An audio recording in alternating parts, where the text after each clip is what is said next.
कहानी एक विद्यार्थी थी। अब विद्यार्थी जो विज्ञान की पढ़ाई करना चाहता और उसी की पढ़ाई में की तैयारी में लगा हुआ था। उसी समय उसको अपने एक रिश्तेदार से मिलने का मौका मिला।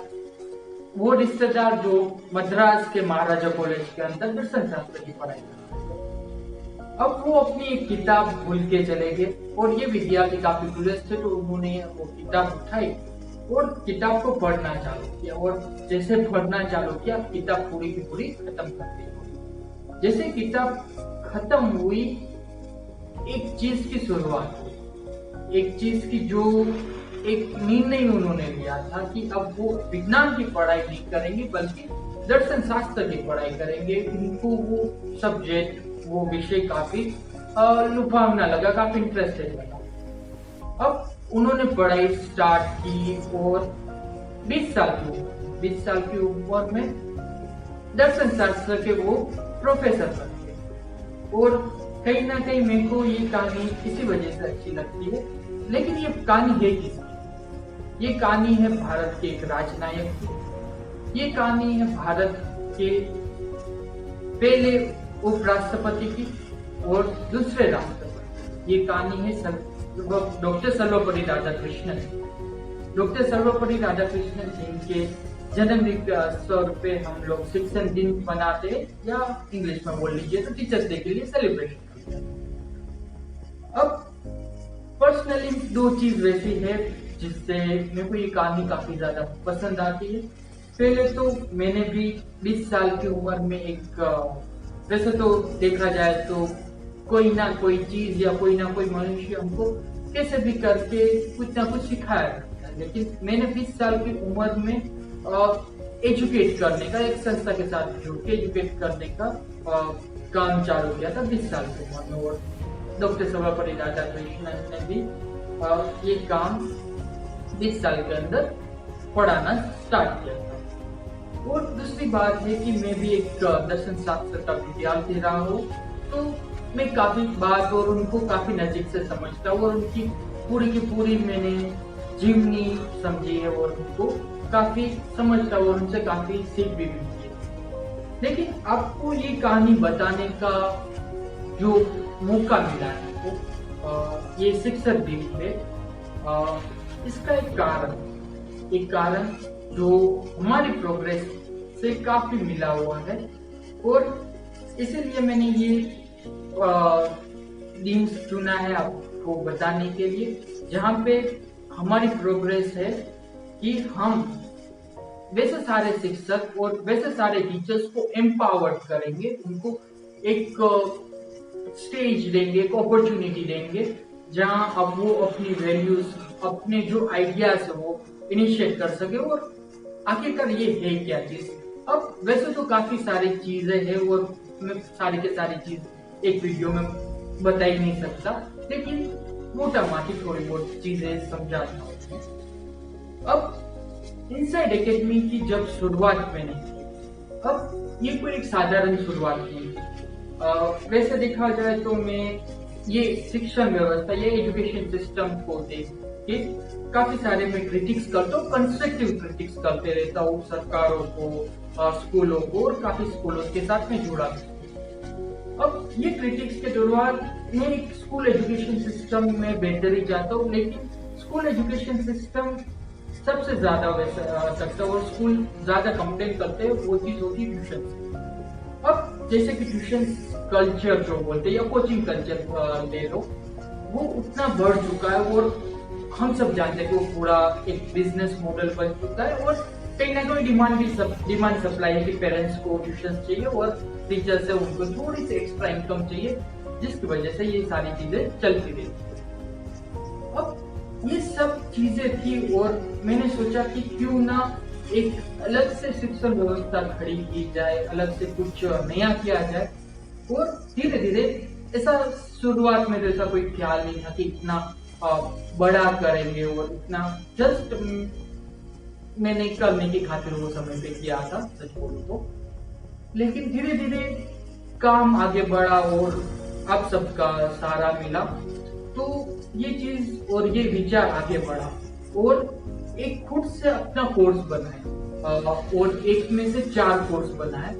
और धीरे धीरे इनसाइड एकेडमी का जो काम है वो 2 साल से चल रहा था। अब ये लॉकडाउन का अवसर इतना नया था कि अवसर बोल रहा हूँ, ये मैं इसको प्रॉब्लम नहीं मानता, अड़चन नहीं मानता, मैं इसको अवसर बोल रहा हूँ, अपॉर्चुनिटी समझ रहा हूँ। खुद के पर्सनल ग्रोथ के लिए, एक ऑर्गेनाइजेशन के ग्रोथ के लिए एक अवसर मानता हूँ। अब ये अवसर के अंदर काफी सारी चीजें हुई और काफी सारी चीजें होने लगी। अब वैसे देखा जाए तो एक तो स्कूल्स होती है या ट्यूशन होती है। अब ट्यूशन के अलग अलग नाम होते हैं, मान लो कोचिंग सेंटर हो गया, स्टडी सेंटर हो गया, एकेडमी भी काफी लोग यूज करते, लेकिन वो मूल भाव एकेडमी का मतलब नहीं समझ पा रहे थे। वो ज्यादातर लोग एकेडमी शब्द का अपनी जो संस्था है, अपनी जो शिक्षण संस्था है, उसके अंदर यूज कर जाते हैं। तो कहीं ना कहीं रोक तो नहीं सकते हम उनको फिलहाल, लेकिन मेरे को थोड़ा सा अंदर से दुख पहुंचा था जब यहाँ के जुड़े हुए पेरेंट्स या दूसरे कोई लोग और शुरुआती में ये जो इनसाइड एकेडमी उसको ट्यूशन समझते थे, क्योंकि ट्यूशन और एकेडमी काफी चीज अलग हो जाती है। और मैं वापिस अपना समय ये चीज एक्सप्लेन करने में नहीं डुबाना चाहता। अब ये चीज अलग थी और मेरे को ये चीज ठीक नहीं लगी, तो मैंने कुछ अलग सोचा और अलग से प्रयत्न चालू किए और काफी सारी चीजें की। पूरी सारी चीजें तो मतलब मुश्किल है बताना, लेकिन मैंने देखा कि वैल्यूज क्या क्या हो सकती है। सच में स्टूडेंट्स को या विद्यार्थी को कौन कौन सी जरूरतें हैं, अभी का जो एजुकेशन वो क्या डिमांड करता है, फ्यूचर में जो बच्चे आज पढ़ रहे हैं, जो आज से 10-15 साल 20 साल के बाद जो समाज के अंदर जाएंगे, उनको कौन सी चीजें आनी चाहिए, वो समाज के लिए तैयार है, जो रियल लाइफ सिचुएशन बोल रहे हैं उसके लिए सच्ची में तैयार है। ऐसे सारी चीजों को समझने के लिए मैं बैठा और काफी दिन लगाया, काफी रातें लगाई और ये चीज को समझा और ये चीज मैंने की। और इसी के साथ मैंने ये निश्चय किया कि इनसाइड एकेडमी को बदला जाएगा। अब विचार तो कर लिया बदलाव करने का, लेकिन बदलाव करें। एकेडमी के पास खुद का बनाया हुआ करिकुलम तो था और खुद के बनाए हुए कोर्सेज भी, लेकिन यहाँ पे बात आती है खुद का बनाया हुआ एजुकेशन सिस्टम। अब एजुकेशन सिस्टम बनाना एक प्रोसेस है और यकीनन वो कोई आसान चीज तो है नहीं। अगर आसान होता तो हर कोई कर लेता। अब काफी सारे प्रश्न आए कि एजुकेशन सिस्टम हो तो कैसा हो, उसकी वैल्यूज कैसे हो, वो वैल्यूज कोर्सेज में कैसे रिफ्लेक्ट हो, लर्निंग आउटकम्स क्या हो, ना जाने कितनी सारी बातें सामने आई। और ये सारी बातों का, ये सारे प्रश्नों का हल निकालते हुए ये प्रोसेस शुरू किया गया। अब ये प्रोसेस जैसे स्टार्ट हुआ, उसके अंदर वैल्यूज रखी गई। अब उसमें से सबसे पहली वैल्यूज हुई आइडिया।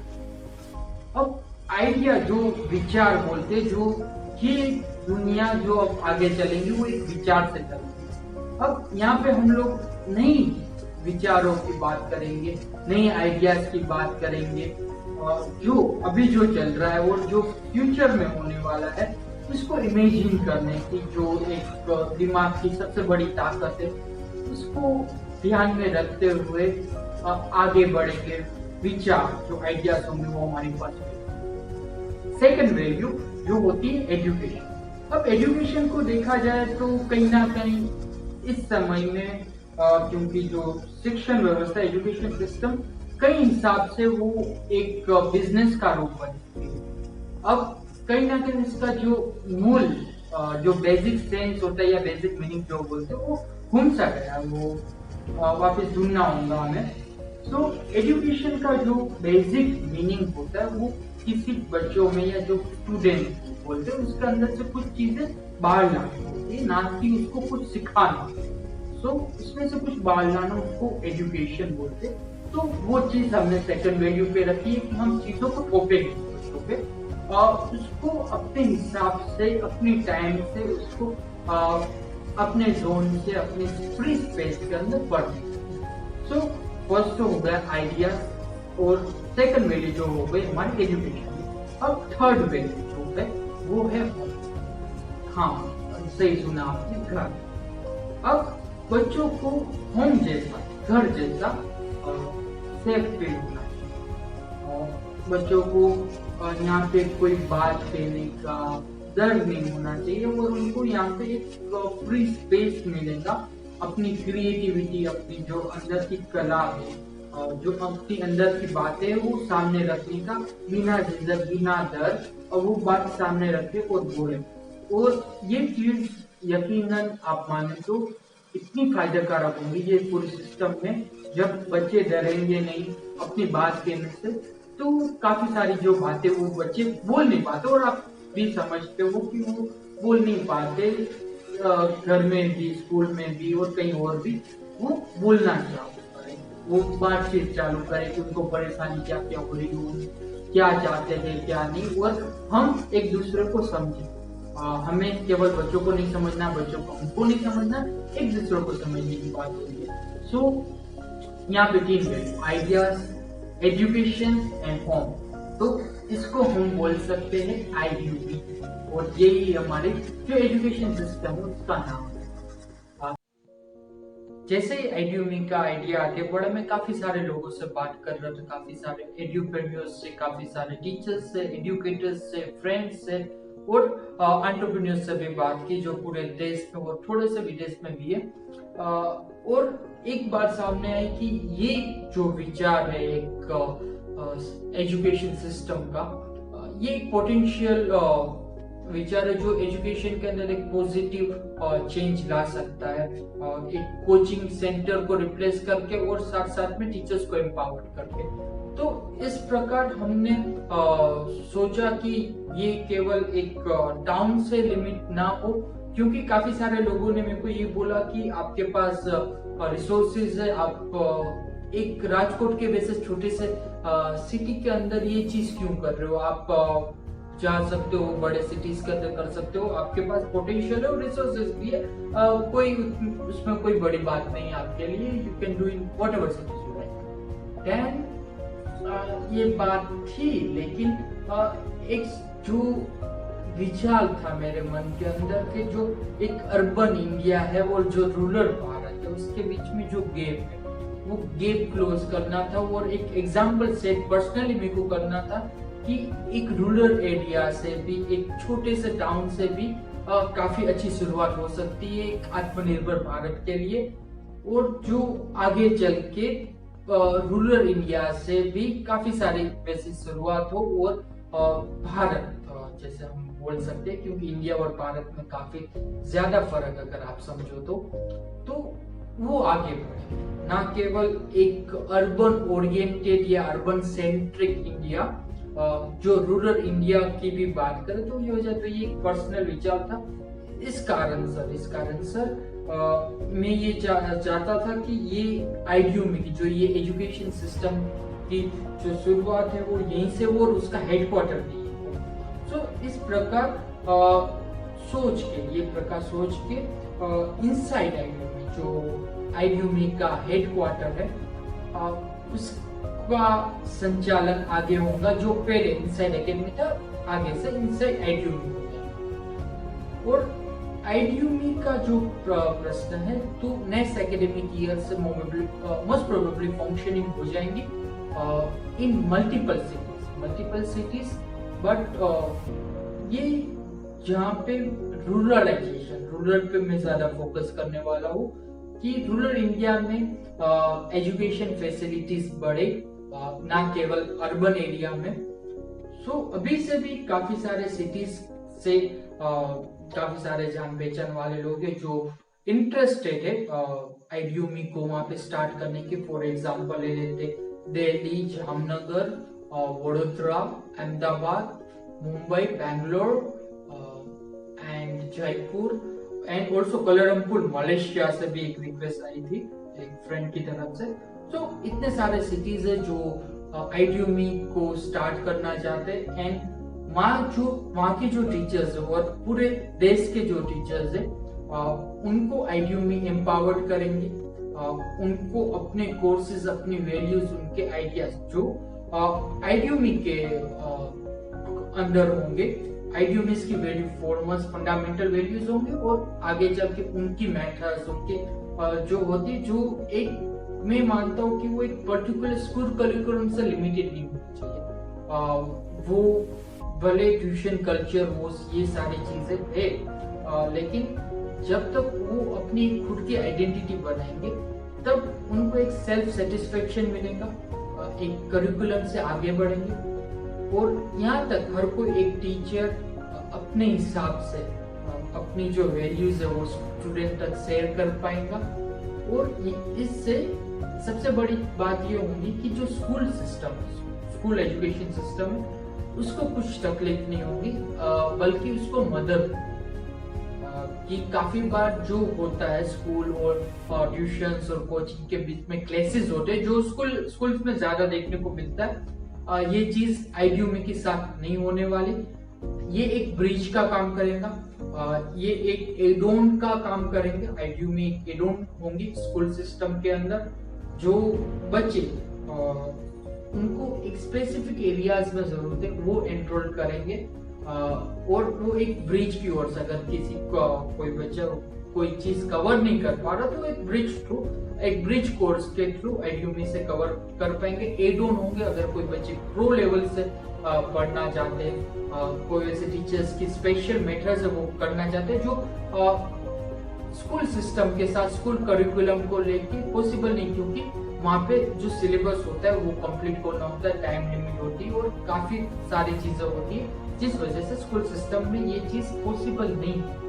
लेकिन आईडीयूमी ये टीचर्स को एम्पावर्ड करके पॉसिबल कर सकता है। और इसी के साथ मैं इनसाइड आईडीयूमी के जो कोर्सेज है उसके अंदर जो अपडेट्स है वो उसके लिए अलग से प्रिपेयर करूंगा अपडेट्स, और आपको वीडियो थ्रू वो अपडेट्स भी सेंड हो जाएंगे।